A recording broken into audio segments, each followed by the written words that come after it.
మేము సొంతంగా పెట్టిన ఈక్విటీ కూడా 22,000 కోట్ల రూపాయలు అప్పులు నగదు, 7,000 కోట్ల రూపాయలు నిర్వహణలో మొత్తం 30,000 కోట్ల రూపాయల ఆస్తిని మేము సృష్టించడం. ఈరోజు మాకు ప్రతి సంవత్సరం 400 కోట్ల రూపాయల నష్టం వస్తుంది మెట్రో నిర్వహణ. కాబట్టి మేము ఫేజ్ 2 మాకున్న చేదు అనుభవాల దృష్ట్యా ఫేజ్ 2లో మేము భాగస్వాములం కాము అని స్పష్టంగా చెప్పింది. ఇదే అంశాన్ని కేంద్ర ప్రభుత్వానికి చెప్తే కేంద్ర ప్రభుత్వం ఇంకొక మెలిక పెట్టింది. కనీసం వాళ్ళని ఫేజ్ 2 విస్తరించుకోవడానికి సీమ్లెస్ గా ప్రయాణం చేయడానికి వాళ్ళతో ఖచ్చితమైన ఒప్పందం తీసుకొని రండి, అప్పుడు మీకు ఫేజ్ 2కి మేము అనుమతులు ఇవ్వడానికి అవకాశం ఉంటుందని రెండోసారి తిరకాసు పెట్టారు. మళ్ళీ ఎల్ఎన్టీని సంప్రదించినాం. మేము ఆ డెఫినెటివ్ అగ్రిమెంట్ కూడా మేము చెయ్యము.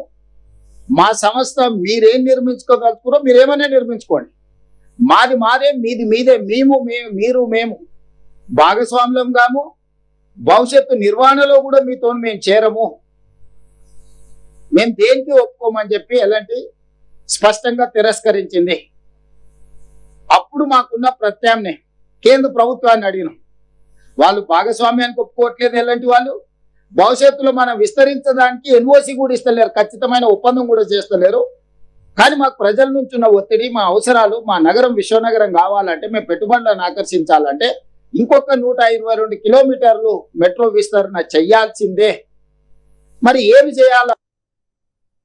మా అధికారులు, కేంద్ర ప్రభుత్వంలో ఉన్న అధికారులు, ఖట్టర్ గారు, నేను, మిగతా ఎలాంటి వాళ్ళతో చర్చలు చేసినప్పుడు మీకున్న ఏకైక ప్రత్యామ్నాయం మీరు ఎలాంటి సంస్థ నుంచి ఇప్పుడున్న ఎలాంటి మెట్రోని మీరు కొనుగోలు చేయండి రాష్ట్ర ప్రభుత్వం, అప్పుడు మీరు యజమాని అవుతారు. కాబట్టి ఇప్పుడు మీరు ఫేజ్ 2 రాష్ట్ర ప్రభుత్వం కేంద్ర ప్రభుత్వం కలిసి నిర్మాణం చేయాలనుకుంటున్నారు. కాబట్టి ఫేజ్ 1కు మీరే యజమానులైతే ఫేజ్ 2కి కేంద్ర ప్రభుత్వం పెట్టిన అన్ని నిబంధనలకు యజమానులుగా మీరు కట్టబెట్టచ్చు. అప్పుడు ఫేజ్ 2 కూడా సులభంగా మీకు అనుమతులు వస్తాయి, నిధులు వస్తాయి. దాంతో దాదాపుగా 200 కిలోమీటర్ల మెట్రో హైదరాబాద్ నగరం ప్రజలకు అందుబాటులోకి వస్తుంది. అప్పుడు అంతర్జాతీయ ఎయిర్పోర్ట్ నుంచి అటు మేడ్చల్కు, ఇటు షామీర్పేట్కు, అటు హైటెక్ సిటీ నియోపోలిస్ వరకు, ఇటు చందానగర్ నుంచి దాటుకొని మీకు రామచంద్రాపురం వరకు కానీ, హయత్ నగర్ నుంచి ఎల్బీ నగర్ నుంచి హయత్ నగర్ కానీ, నాగోల్ నుంచి LB Nagar, OSC hospital, Chandrayangutta, Shamshabad international airport వరకు మెట్రో కానీ అన్ని రూట్లు ప్రజలకు అందుబాటులో వస్తుందని చెప్పి మేము స్పష్టంగా ఎల్ఎన్టీతో కూర్చొని కేంద్ర ప్రభుత్వాన్ని కూడా అడిగినాం. మరి మేము కొనుగోలు చేయాలనుకుంటున్నాము, ఎలాంటి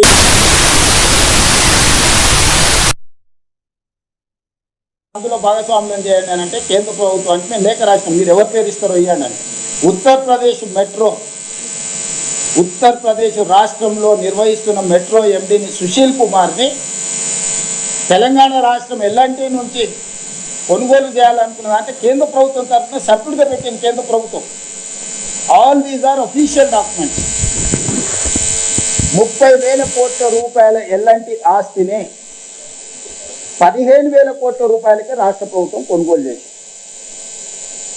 చర్చలు చేసి నెగోషియేట్ చేసి ఆఫీసర్స్ కమిటీ వేసి ఆఫీసర్స్ కమిటీ పైన cabinet sub committee resource mobilisation Bhatti గారిని, ఉత్తమ్ గారిని, శ్రీధర్ బాబు గారిని, జూపల్లి కృష్ణారావు గారిని పెట్టి క్యాబినెట్ సబ్ కమిటీ పెట్టి అక్కడి నుంచి క్యాబినెట్కు తీసుకొచ్చి క్యాబినెట్ నుంచి అసెంబ్లీకి తీసుకొచ్చి 30,000 కోట్ల రూపాయలు నికరంగా పెట్టిన మెట్రోను రాష్ట్ర ప్రభుత్వం మెట్రో ఎల్ఎన్టీని ఒప్పించి 15,000 కోట్ల రూపాయలకి కొనుగోలు చేసింది. ఈ రోజు మేము విస్తరించాలనుకుంటున్న మెట్రో హైదరాబాద్లో పర్ కిలోమీటర్ మీ రోజు కొత్తగా కట్టాలనుకుంటే కూడా 350 కోట్ల రూపాయలు అవుతుంది. అట్లా లెక్కేసుకున్న 70 కిలోమీటర్ల మెట్రో ఈ రోజు ఉన్న పరంగా కూడా 25,000 కోట్ల రూపాయలు ఆస్తి. అన్ని రకాలుగా చెప్పి ఎల్ఎన్టీని ఒకటే పాయింట్ దగ్గర మేము ఒప్పిస్తున్నాం. మీరు అనొచ్చు, మరి ఎల్ఎన్టీ ఇంత పెద్ద సంస్థ మీకు తక్కువ అనిపించింది, మీ దగ్గర ఏం మంత్రిదండం ఉన్న వాళ్ళని ఒప్పించాడు అంటే ప్రతి సంవత్సరం వాళ్ళకు నికరంగా 400 కోట్ల రూపాయలు నష్టం వస్తుంది. నేను చెప్పిన 20 సంవత్సరాలు ఇట్లనే మీ దగ్గర ఉంటే సంవత్సరానికి 400-500 కోట్ల రూపాయలు ఇట్లనే మీ నష్టం భరిస్తే మీ కంపెనీ మళ్ళీ ఒక 10,000 కోట్లు 20,000 కోట్లు మీరు నిండా ముందుతారు. ఈ రోజు మీ నష్టాల నుంచైనా మీరు బయటపడతారు. విస్తరించుకోవడం ద్వారా మాకు లాభసాటిగా ఉంటుంది. మేము ప్రజల కోసం నిర్వహించాల్సిన అవసరం మాకు ఉన్నది, ఎల్ఎన్టీకి లేకపోవచ్చు. మీకు రుణ విముక్తులు అవుతారు. 13,600 కోట్లు బ్యాంకులలో వాళ్ళకి అప్పు ఉంది. దీని మీద ఆ అప్పు మీరు ఇమ్మీడియట్ గా రుణ విముక్తి అయిపోతుంది. మీరు ప్రతి సంవత్సరం 400-500 కోట్ల రూపాయల నష్టం కూడా మీకు తగ్గుద్ది. మీ సంస్థకు కూడా పరోక్షంగా ఇది లాభమే. ఇంకో రకంగా మాకు లాభం. కొన్నిసార్లు మనం నిర్వహణ భారమైనప్పుడు వదిలించుకోవడానికి చూస్తాం డెట్ రీస్ట్రక్చర్. ఈ 13,600 కోట్ల రూపాయలు వాళ్ళు 8.25% ద్వారా బ్యాంకులలో అప్పులు తెచ్చుకున్నారు. ఎల్ఎన్టీ వాళ్ళు మొత్తం 15,000 కోట్లలో 1,400 కోట్ల రూపాయలు ఇచ్చి 13,600 కోట్ల రూపాయలు బ్యాంకులలో రుణాలు. ఈ ప్రతి ట్రాన్సాక్షన్ లో ప్రతి స్టేజ్ లో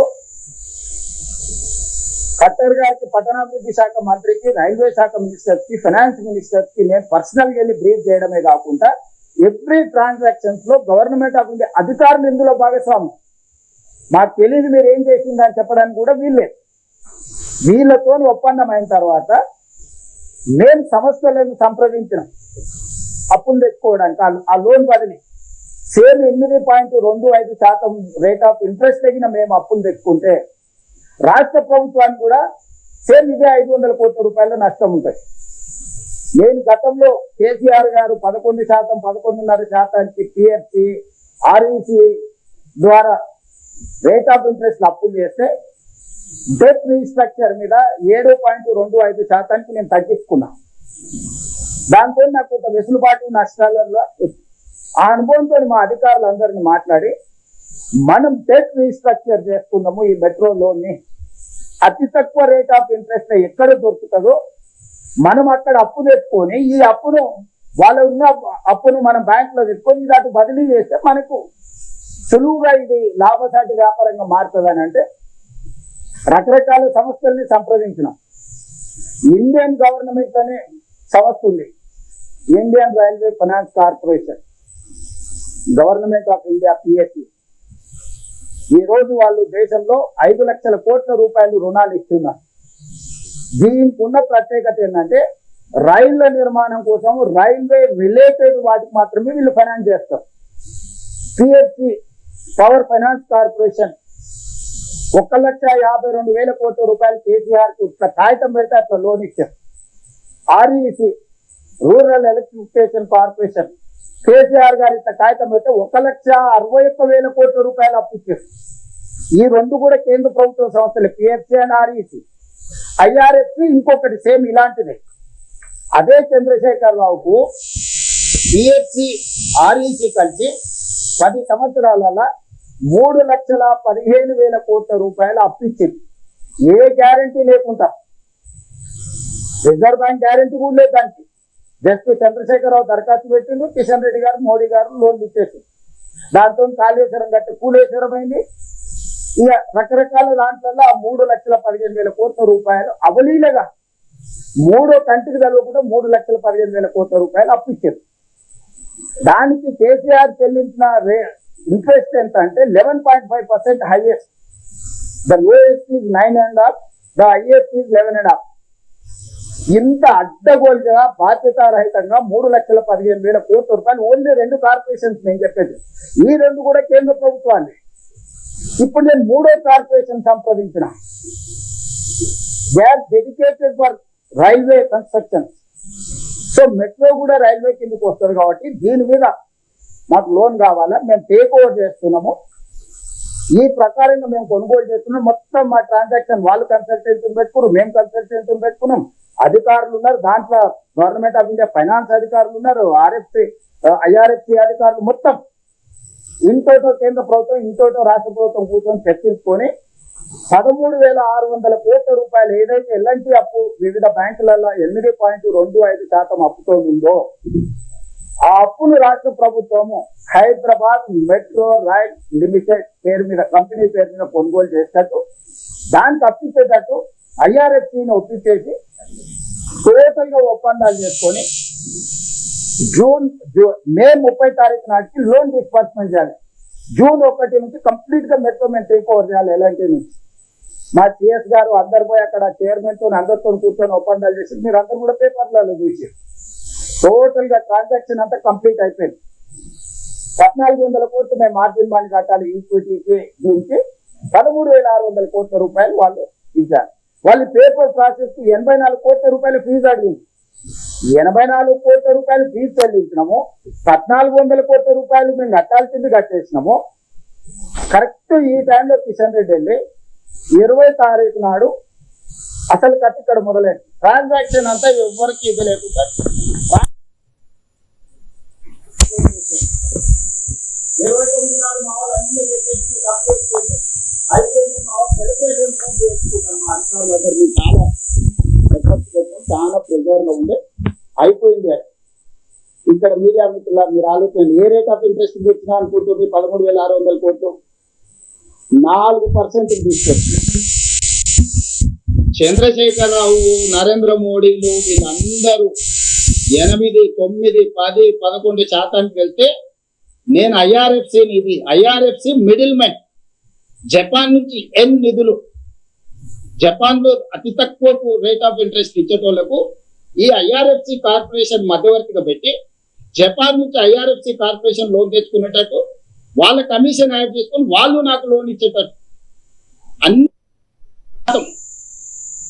20 సంవత్సరాల సమయానికి 4% రేట్ ఆఫ్ ఇంట్రెస్ట్ లో నేను 13,600 కోట్ల రూపాయలు అప్పు తెచ్చుకొని ట్రాన్సాక్షన్ అంతా క్లోజ్ చేసిన. ఇవాళ 4% తో నేను అప్పు తెచ్చుకుంటే నాకు సేమ్ 1,100 కోట్ల ప్రతి సంవత్సరం ఆదాయం వస్తే 450-500 కోట్లు నాకు మెయింటెనెన్స్ పోయినా నాకు అప్పు కట్టంగా ఇంకో 100 నుంచి 150 కోట్లు నాకు ప్రాఫిట్ ఉంది. మెట్రో డే 1 నాడే జూన్ 1 నాడు నేను హ్యాండ్ ఓవర్ చేసుకుంటే వాళ్ళు అప్పు చెల్లించి సంవత్సరం జరిగే లోపల ఇదే metro as it is where it is condition లో నాకు 150 కోట్ల రూపాయల లాభం ఉంది. నా భవిష్యత్ విస్తరణ కూడా నిర్మించుకోవడం ఈజీ అవుతుంది. ఇది ప్రాఫిట్ మేకింగ్ బిజినెస్. సంవత్సరానికి 400-500 కోట్ల లాస్ మేకింగ్ బిజినెస్ నుంచి బ్యాంకులలో అప్పుల రేట్ ఆఫ్ ఇంట్రెస్ట్ తగ్గించుకుంటే ప్రాఫిట్ మేకింగ్ బిజినెస్ గా మారింది. కిషన్ రెడ్డి గారు మే 20 తారీఖు నాడు కట్టర్ని, 21 నాడు అశ్విని వైష్ణవ్ కలిసి ఇంత సులువుగా మీరు రేవంత్ రెడ్డి వస్తే పనులు చేస్తే తెలంగాణ రాష్ట్రంలో బీజేపీ ఉండాలన్నా మూసేయాలన్నా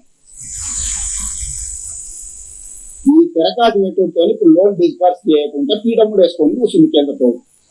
అందుకు 2 రోజుల నుంచి కిషన్ రెడ్డి వెనకాల పడుతున్నాను.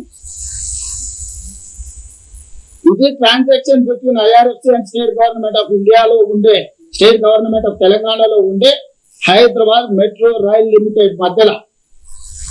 ఇది కంప్లీట్ కార్పొరేట్ బిజినెస్ స్ట్రక్చర్. ప్రతి ఒప్పందం ఉంది. చివరి రోజు ఈ రోజు నిధులు రిలీజ్ కావాలి.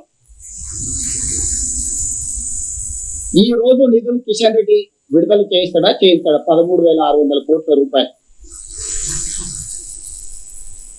నేను సూటిగా కిషన్ రెడ్డిని అడుగుతున్నా, అయ్యా ఈ మొత్తం వ్యవహారంలో కాంగ్రెస్ పార్టీకి కానీ లేకపోతే ఇంకొకరికి కానీ ఎవ్వరికి